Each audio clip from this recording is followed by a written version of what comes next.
this is Archangel. Okay, so I was checking my email the other day and I was going through the laborious process of deleting superfluous junk email. And I came across a few messages from a dating website that I had placed a profile on a couple years ago. Forgetting what I had put on this profile, I clicked onto it out of curiosity. And of course I was back on this site, being accosted immediately by females that were sending me messages and winks and flirts. I found myself looking at pictures and guessing which females would balloon up 40 pounds in the next few years, and which females would be likely to throw phone books at a guy when they are angry, and which females will use the fragility card to usurp toil, and which females will keep their hypergamy in check the longest, and which females would be the most effective actresses and pretend they care about male welfare, or which ones will let their bitch out of the bag and shame you the first time you don't do as you are told, or those who will passively aggressively sway you into pampering her because you have male privilege. When I finally clicked out of that temporary distraction, I felt a couple of things. One, I was so glad that I'm an awakened male, not an innocent lamb being led to gynocentric slaughter with romantic bait like the rest of the sheeple. Two, I felt like I had somehow cheated on my brothers by looking at female profiles. Yet, really, I was quite disgusted by the fallacy of romance being sold. But moreover, I realized that all female searching on behalf of males is really unicorn hunting. Because in reality, females are self-interested, hypergamous, and gynocentric from the word go. So anytime a male is looking at profiles of females, he is essentially unicorn hunting, hoping, casting odds that one female is less detrimental than the others. You see, all dating in today's world is essentially unicorn hunting. Males can no longer assume inherent female benevolence or altruism. We see too much malicious, rabid female behavior to pretend that they are angels programmed to love us. So it all comes down to unicorn hunting, trying to project which ones will be different, less abrasive than all the others.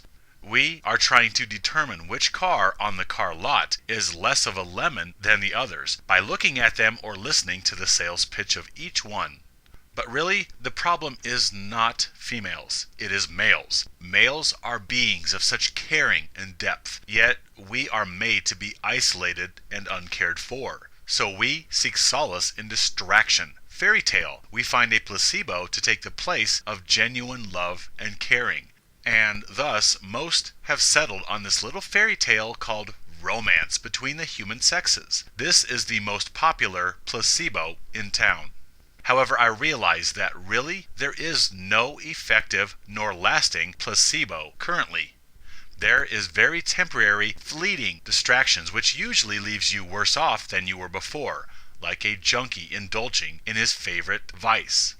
I'm sorry to inform all you unicorn hunters, but there is no effective placebo for males. There is no SIBO. I think all males should embrace male liberation regardless of particulars, because no matter how you slice it, females are detrimental to male greatness. The fault lies with males themselves, who cannot seem to control their need or desire for female affection and salvation through female validation. It is males who cannot seem to control themselves and thus allow themselves to go off the reservation over females. Alrighty, let's pretend unicorns exist. Let's pretend that the entirety of the female sex is pure and wholesome and benevolent as they are fraudulently advertised. They still present handicaps to male growth, power, and advancement, since males will divert any and all ambition or dreams and spend their time chasing the high and pseudo-salvation they project onto females. It doesn't matter a female's nature or the disposition of the collective. Males will search for respite from aloneness in females and deny humanity, arts, or discoveries or breakthroughs because the brilliant Einsteins or Teslas are too busy chasing the high they procure from female interactions. Males are all alone, And it doesn't matter whether females are benevolent or malevolent. They cannot heal males' unfair aloneness in this existence. They cannot undo their biological programming for gynocentric in-gender preference, nor their hypergamous self-preoccupation. And even if they could, they most likely would not. All the chatter about female nature or the heated debates over unicorn existence, none of this matters in the slightest when you understand that males cannot, or rather choose not, to rein in their desire for female approval and invoke the courage and strength necessary to liberate themselves from gynocentrism.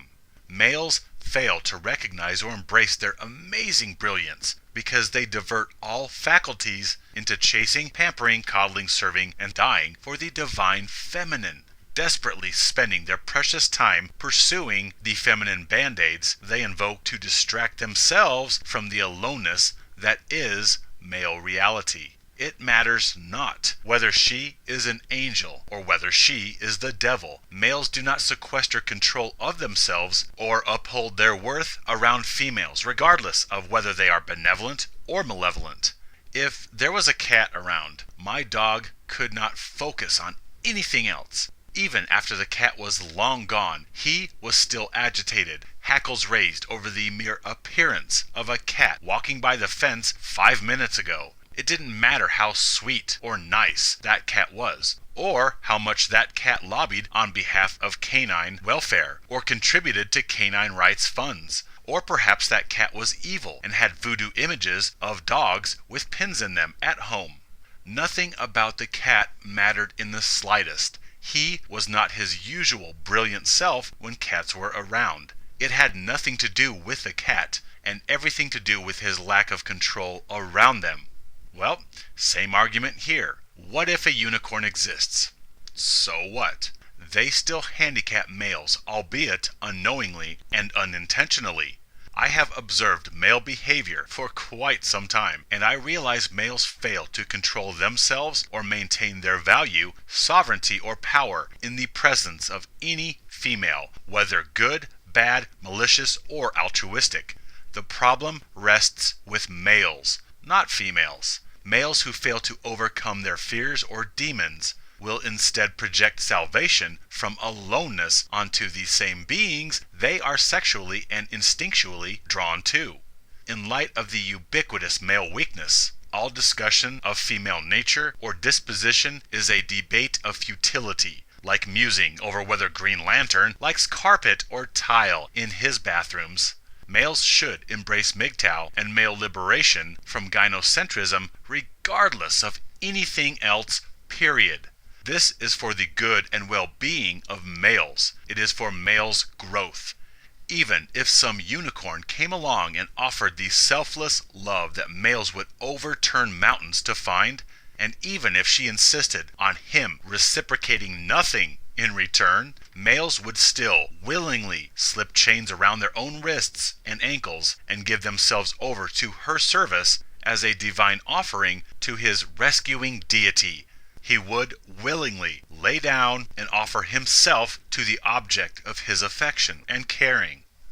I have seen this countless times. A big, tough, aggressive, smack-talking, chest-thumping bad boy finds a female that does it for him, and suddenly it's all over, like a little puppy dog rolling over for its master, and he places all decisions in her hands, and he simply follows this exalted female's instructions. It doesn't matter if the new wife or girlfriend wanted or desired the servitude on his part.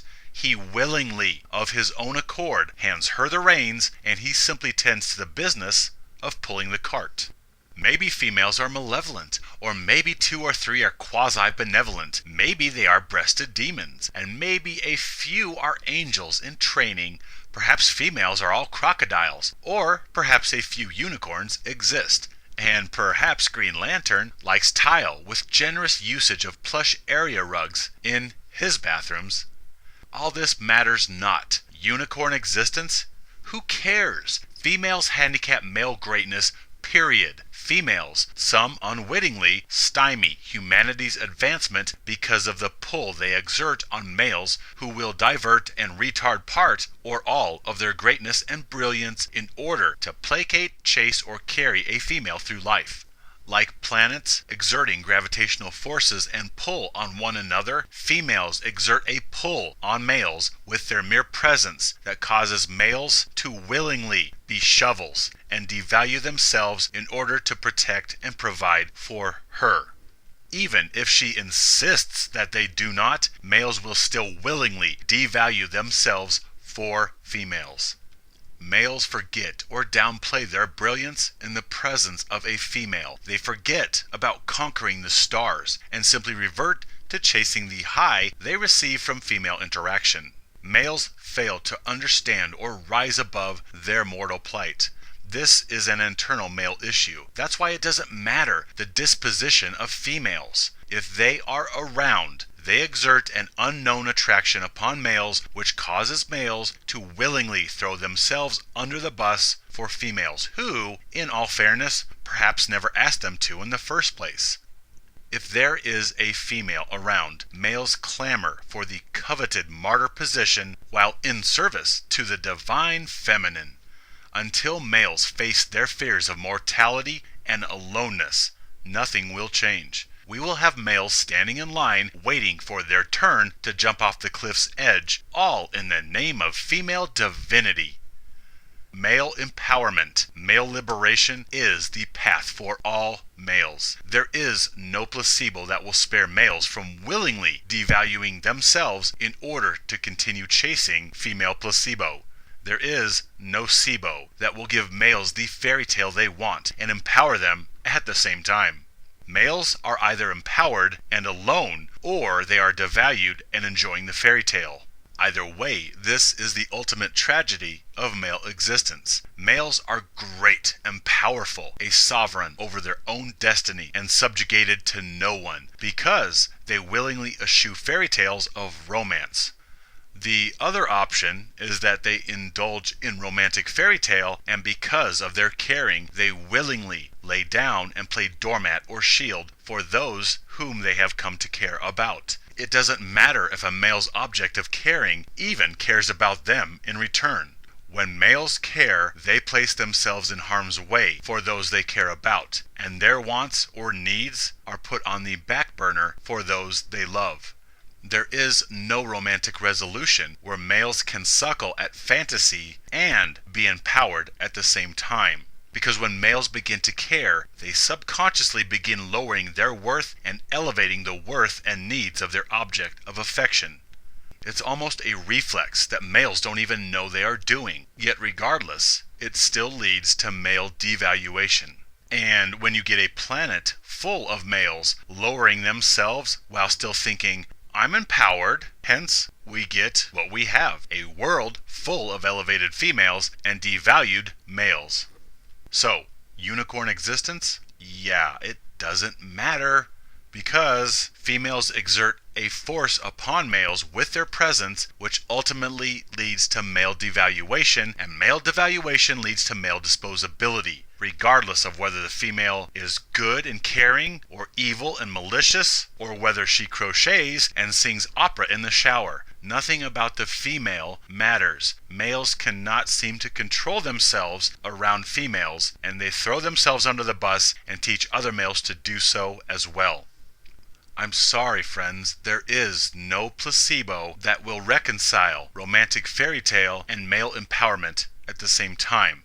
It seems it is either one or the other. You are a simpering doormat enjoying your fairy tale in your own mind, or you are alone and empowered. It doesn't matter how well versed you are in red pill philosophy, you will slowly sell pieces of yourself for your illusion. I will sum up this nocebo with an analogy. Well, actually it's from a movie. In Superman 2, Superman is in love with Lois Lane. And because of the force that she exerts upon his heartstrings, he willingly goes to his little Arctic hideaway and voluntarily gives up his superpowers without her knowledge. He willingly retards his greatness to cater to a female. This is what males do unknowingly when they are around females. They retard their greatness to make her feel comfortable and elevated. You see, in the movie, Lois made Superman feel self-conscious for being awesome, and thus he gave up his superpowers to be more plain and common right alongside her, thinking that she would then love him. But of course this was not the case. She loved Superman and became sexually excited by him because he was super and not plain. Meanwhile, while Superman was chasing his romantic addiction, the world needed his greatness. And so luckily, he was able to get back his powers and be great once again. This is the power females exert upon males. They retard males by exerting this unknown pull on males, and males will throw themselves under the bus to dumb down the greatness and brilliance they possess in order to make females warm and fuzzy about their uterus. This is what happens despite your knowledge of red pills. Females unconsciously, even unknowingly, coerce males to dumb themselves down and willingly sacrifice themselves because of their care for females. This is reality, point blank. This is male-female interaction. Males, the supermen, will willingly give up their power to dumb themselves down in order to be accepted and loved by the more plain, less spectacular female.